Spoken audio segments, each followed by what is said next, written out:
Alzheimer's disease is characterized by an excessive loss of neurons in the central nervous system. Neurons are the electrically excitable cells that make up the nervous system.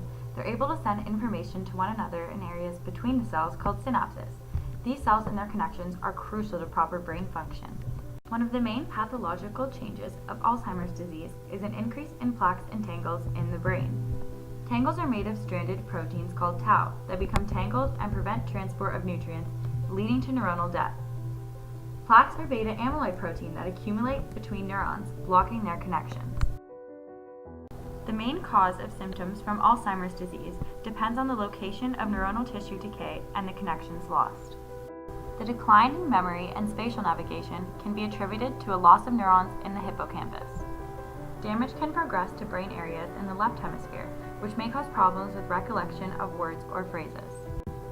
Degeneration in the temporal lobes can decrease the ability to recognize faces and objects.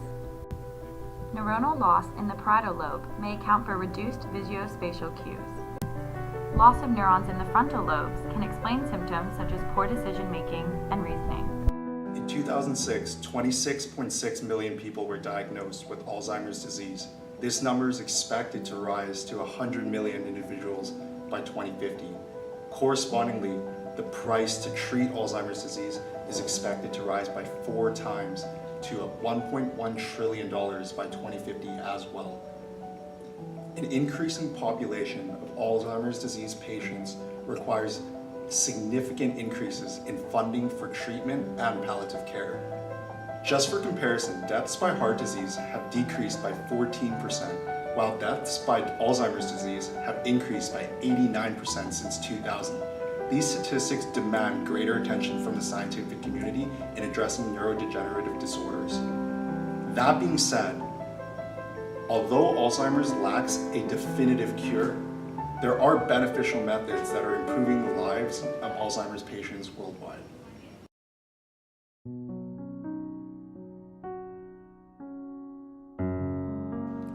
How was Wanda in the beginning? Well, at first no one really noticed anything, but then she started getting confused in her sentences and misplacing stuff. She would forget what we were talking about during conversations and the family members that she was communicating with. And then eventually my aunt really realized that something was wrong and got her the help that she needed. Did she ever get better? There was definitely better days. She had an excellent long-term memory. She told us stories of her dancing and stories of her family, but the symptoms definitely worsened. Where is Wanda now? Unfortunately, she passed away after a long battle of Alzheimer's disease and other health complications. I just honestly hope the future holds a cure for Alzheimer's disease, because no one should have to experience a loss of who they are. We urge you to visit www.alz.org